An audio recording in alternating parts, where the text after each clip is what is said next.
Our state legislators kicked off the 2021 session less than 2 weeks ago in the middle of a pandemic.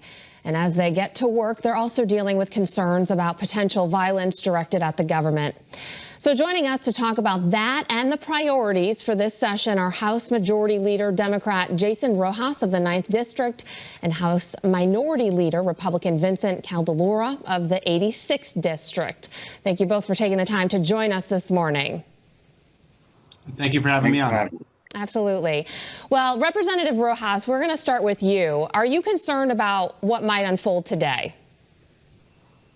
Yeah, I think we all have to remain concerned based on what we saw last week, based on what reports that we've seen from the FBI and other public safety officials.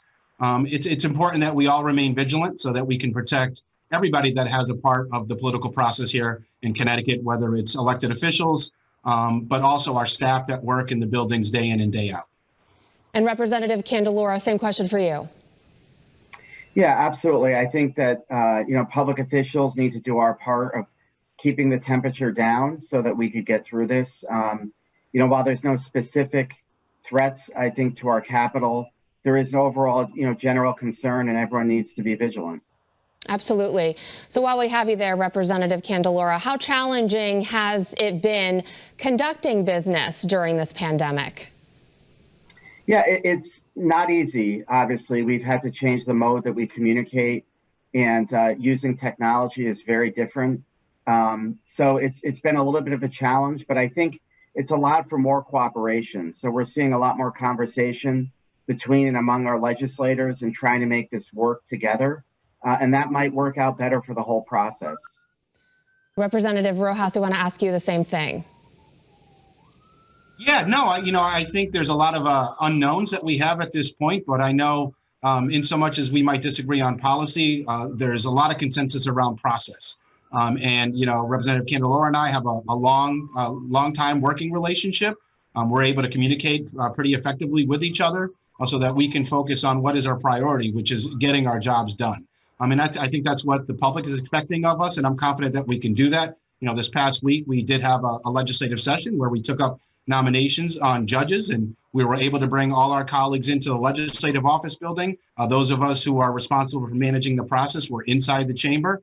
Our state capitol police officers were very visible and everywhere, and they're committed to our safety. And we were able to get through our process yesterday in just a couple of hours. It might be a little bit different for the committee process. The committees are just beginning their work. And we'll see exactly how we think our chairs and our ranking members are incredibly capable of doing their job. And I know they have strong working relationships too, and they'll get us through this process. Absolutely. Well, Representative Rojas, what are you taking on to help residents and businesses struggling in the pandemic?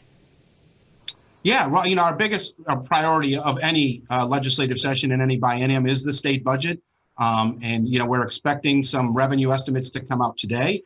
The governor will be presenting his budget to us in early February. So much of what the state does obviously is contingent on how we prioritize spending within the state budget.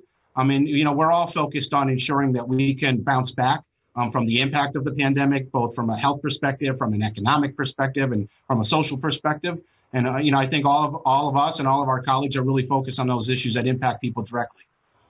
Representative Candelora, same question. Anything specific that you wanted to add to that? Yeah, I think we have certainly concerns about education, the impacts of distance learning. If that continues, we want to see, a more unified framework, making sure our special education children, their needs are being met. As businesses are trying to reopen, I think we have to bring more certainty to the process. We're looking at sports and fitness clubs being able to reopen on the 19th. And we still don't have all those guidelines issued out yet. And I think it's important for us to start giving businesses more time to try to react to this pandemic and sort of being their partners in trying to reopen, rather than being an obstacle. Now, outside of the pandemic, what issues are the priority for you this session? Let's start with Representative Candelora on that one. Yeah, I think generally speaking, obviously the budget is always going to be a priority. But I do think meeting the needs that are coming out of this pandemic, so making sure that we get our healthcare system back up and running, so that preventative health is a priority again. I think, again, it's important for our children to set proper metrics for them for distance learning. So as that continues, it may go on through June and through the legislative session that they're taking care of. And also just looking at some of our business policies, our hospitality industry, it's going to be a long time, I think, before they're able to recover.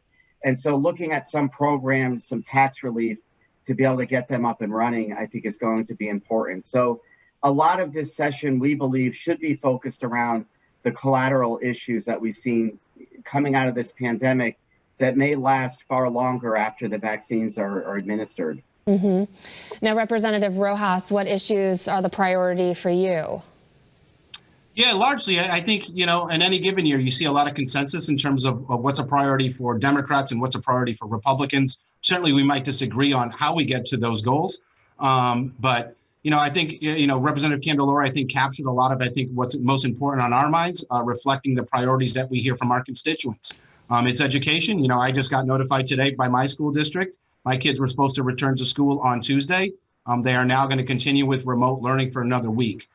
So there's a lot of unknowns. I think we can plan for as much as we can, but we're also going to have to continue to be flexible in how we respond to the pandemic. I think the greatest thing that we can do is continue to work with the governor and his team on rolling out continuing testing and on rolling out vaccines for individuals who want them so that we can build confidence back in the state of Connecticut and give confidence in the ability of people to want to go out and return to as much normalcy as will be allowable under public health conditions. Well, thank you both for joining us. That will do it for this edition of Face the State. Tune in next week for an all-new show. CBS Sunday Morning is next. Have a great rest of your weekend, everyone.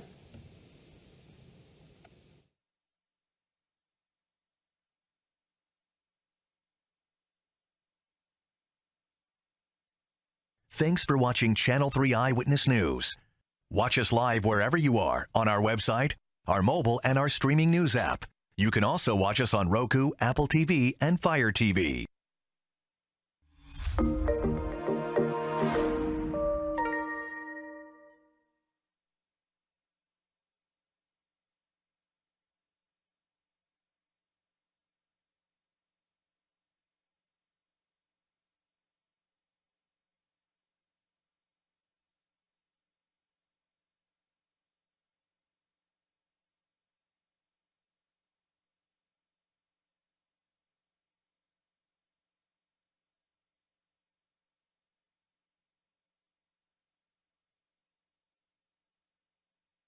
See.